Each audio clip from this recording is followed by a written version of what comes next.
ನಮಸ್ತೆ ಸ್ನೇಹಿತರೆ. ಗಣೇಶ ಗಾಯತ್ರಿ ಮಂತ್ರ.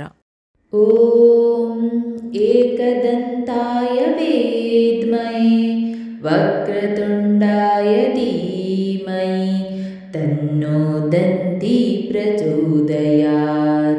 ಓಂ ಏಕದಂತಾಯ ವಿದ್ಮಹೇ ವಕ್ರತುಂಡಾಯ ಧೀಮಹಿ ತನ್ನೋ ದಂತಿ ಪ್ರಚೋದಯಾತ್.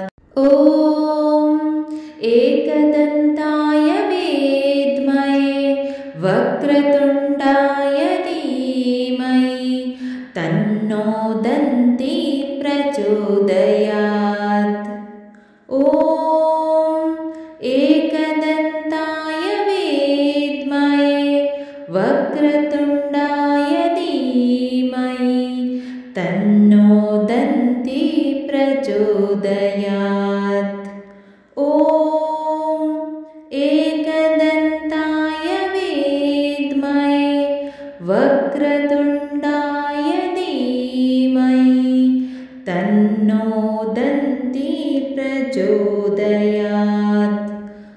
ಓಂ ಏಕದಂತಾಯ ವಿದ್ಮಹೇ ವಕ್ರತುಂಡಾಯ ಧೀಮಹಿ ತನ್ನೋ ದಂತಿ ಪ್ರಚೋದಯಾತ್. ಓಂ ಏಕದಂತಾಯ ವಿದ್ಮಹೇ ವಕ್ರತುಂಡಾಯ ಧೀಮಹಿ ತನ್ನೋ ದಂತಿ ಪ್ರಚೋದಯಾತ್. ಓಂ ಏಕದಂತಾಯ ವಿದ್ಮಹೇ ವಕ್ರತುಂಡಾಯ ಧೀಮಹಿ ತನ್ನೋ ದಂತಿ ಪ್ರಚೋದಯಾತ್.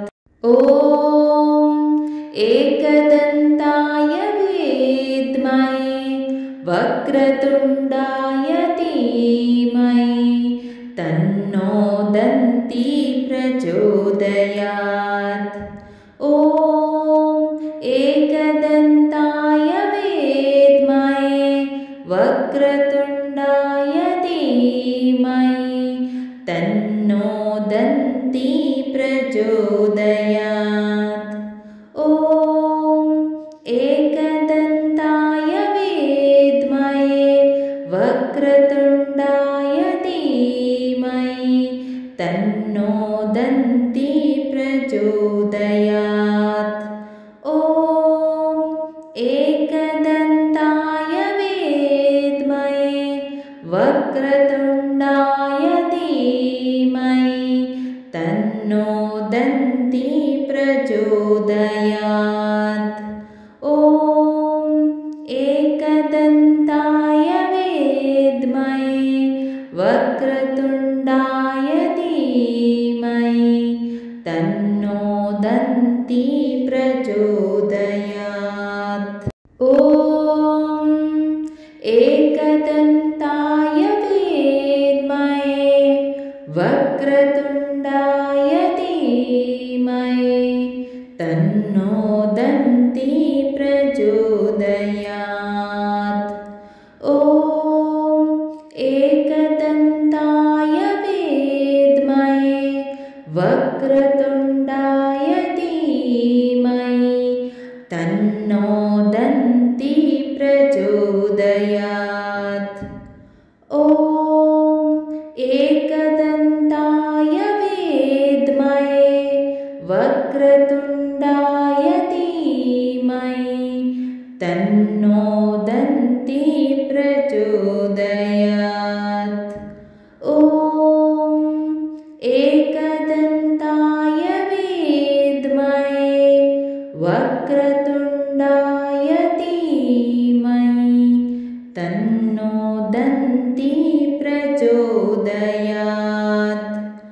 ಓಂ ಏಕದಂತಾಯ ವಿದ್ಮಹೇ ವಕ್ರತುಂಡಾಯ ಧೀಮಹಿ ತನ್ನೋ ದಂತಿ ಪ್ರಚೋದಯಾತ್. ಓಂ ಏಕದಂತಾಯ ವಿದ್ಮಹೇ ವಕ್ರತುಂಡಾಯ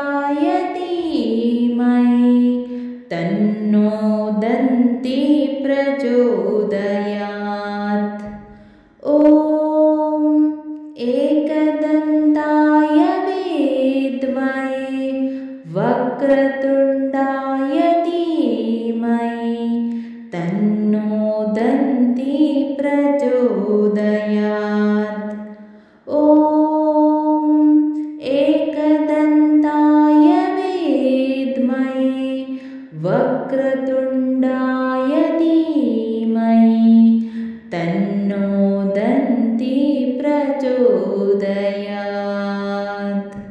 ಈ ಮಂತ್ರದ ಅರ್ಥ, ನಾವು ಏಕದಂತ ಆನೆಯ ಹಲ್ಲು ಹೊಂದಿರುವವನನ್ನು ಪ್ರಾರ್ಥಿಸುತ್ತೇವೆ. ಅವನು ಸರ್ವವ್ಯಾಪಿಯಾಗಿದ್ದಾನೆ. ಬಾಗಿದ ಆನೆಯ ಆಕಾರದ ಸೊಂಡಿಲು ಹೊಂದಿರುವ ಭಗವಂತನ ಹೆಚ್ಚಿನ ಬುದ್ಧಿಶಕ್ತಿಗಾಗಿ ನಾವು ಧ್ಯಾನ ಮಾಡುತ್ತೇವೆ ಮತ್ತು ಪ್ರಾರ್ಥಿಸುತ್ತೇವೆ. ನಮ್ಮ ಮನಸ್ಸನ್ನು ಜ್ಞಾನದಿಂದ ಬೆಳಗಿಸಲು ನಾವು ಏಕದಂತ ಆನೆಯ ಹಲ್ಲು ಹೊಂದಿರುವವನ ಮುಂದೆ ನಮಸ್ಕರಿಸುತ್ತೇವೆ. ಇದರ ಪ್ರಯೋಜನವೇನೆಂದರೆ, ಈ ಗಣೇಶ ಮಂತ್ರವು ಇದನ್ನು ಜಪಿಸುವವರಲ್ಲಿ ನಮ್ರತೆ, ಸದಾಚಾರ ಮತ್ತು ಉನ್ನತ ಮಟ್ಟದ ಬುದ್ಧಿವಂತಿಕೆಯನ್ನು ಪ್ರೋತ್ಸಾಹಿಸುತ್ತದೆ. ಗಣೇಶ ಗಾಯತ್ರಿ ಮಂತ್ರವನ್ನು ಶುದ್ಧ ಆತ್ಮದೊಂದಿಗೆ ಪಠಿಸುವುದರಿಂದ ಸಮಸ್ಯೆ ಮತ್ತು ಒತ್ತಡವನ್ನು ಕಡಿಮೆ ಮಾಡಲು ಸಹಾಯ ಮಾಡುತ್ತದೆ. ಗಣೇಶ ಗಾಯತ್ರಿ ಮಂತ್ರವನ್ನು ಪಠಿಸುವುದರಿಂದ ನಿಮಗೆ ಹೆಚ್ಚು ಆತ್ಮವಿಶ್ವಾಸ ಮತ್ತು ಶಾಂತಿಯನ್ನು ಅನುಭವಿಸಲು ಸಹಾಯ ಮಾಡುತ್ತದೆ. ಅದಲ್ಲದೆ ನಿಮ್ಮ ದೈಹಿಕ ಆರೋಗ್ಯವನ್ನು ಸುಧಾರಿಸಲು ಮತ್ತು ನಿಮ್ಮ ವ್ಯಾಪಾರ ವೃತ್ತಿಯಲ್ಲಿ ಯಶಸ್ವಿಯಾಗಲು, ಆಧ್ಯಾತ್ಮಿಕವಾಗಿ ಮುನ್ನಡೆಯಲು ಮತ್ತು ಆಂತರಿಕ ಶಾಂತಿಯನ್ನು ಕಂಡುಕೊಳ್ಳಲು ಸಹಾಯ ಮಾಡುತ್ತದೆ. ಮತ್ತು ಇದು ನಿಮ್ಮನ್ನು ನಕಾರಾತ್ಮಕ ಶಕ್ತಿಗಳಿಂದ ರಕ್ಷಿಸುತ್ತದೆ ಮತ್ತು ಇದು ನಿಮ್ಮ ಕುಟುಂಬದಲ್ಲಿ ಪ್ರೀತಿ ಮತ್ತು ಸಾಮರಸ್ಯವನ್ನು ಹರಡಲು ಸಹಾಯ ಮಾಡುತ್ತದೆ.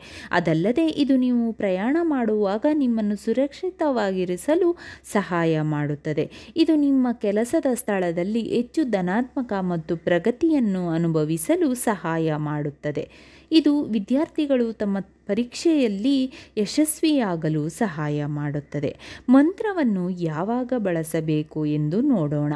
ಹೊಸ ಯೋಜನೆ ಅಥವಾ ವ್ಯವಹಾರವನ್ನು ಪ್ರಾರಂಭಿಸುವ ಮೊದಲು ನೀವು ಗಣೇಶ ಗಾಯತ್ರಿ ಮಂತ್ರವನ್ನು ಬಳಸಬಹುದು. ತೊಂದರೆಗಳನ್ನು ನಿವಾರಿಸಲು ಮತ್ತು ಯಶಸ್ಸನ್ನು ಖಚಿತಪಡಿಸಿಕೊಳ್ಳಲು ಇದು ನಿಮಗೆ ಸಹಾಯ ಮಾಡುತ್ತದೆ ಎಂದು ನಂಬಲಾಗಿದೆ. ಮಂತ್ರವನ್ನು ಹೇಗೆ ಬಳಸಬಹುದು? ನೀವು ಭಕ್ತಿ ಮತ್ತು ಪ್ರಾಮಾಣಿಕತೆಯಿಂದ ಮಂತ್ರವನ್ನು ಪಠಿಸಿ. ಸ್ನೇಹಿತರೆ, ಈ ವಿಡಿಯೋ ಇಷ್ಟವಾದಲ್ಲಿ ಲೈಕ್, ಶೇರ್ ಅಂಡ್ ಕಮೆಂಟ್ ಮಾಡಿ. ಮುಂದಿನ ವಿಡಿಯೋಸ್ಗಳಿಗಾಗಿ ಚಾನಲ್ ಅನ್ನು ಸಬ್ಸ್ಕ್ರೈಬ್ ಮಾಡಿ. ಧನ್ಯವಾದಗಳು.